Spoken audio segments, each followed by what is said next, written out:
എൻ്റെ നാമത്തെ അറിയുകയാൽ ഞാൻ അവനെ ഉയർത്തും.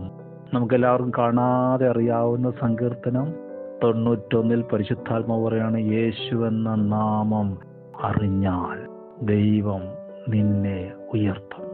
ആകാശത്തിന് കീഴെ ഭൂമിക്ക് മുകളിൽ ഈ നാമത്തെക്കാൾ വലിയൊരു നാമമില്ല.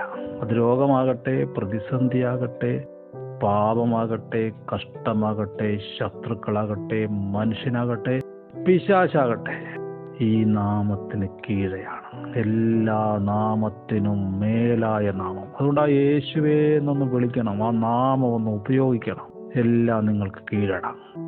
ആ നാമത്തിൻ്റെ ശക്തിയാൽ സകലതും കീഴടങ്ങും.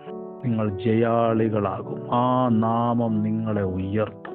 നിങ്ങളിന് താഴെ പോകുകയില്ല, ഉയർച്ച പ്രാപിക്കും. നിങ്ങൾ ജയിക്കും. ആ നാമം നിങ്ങളെ ജയിപ്പിക്കും.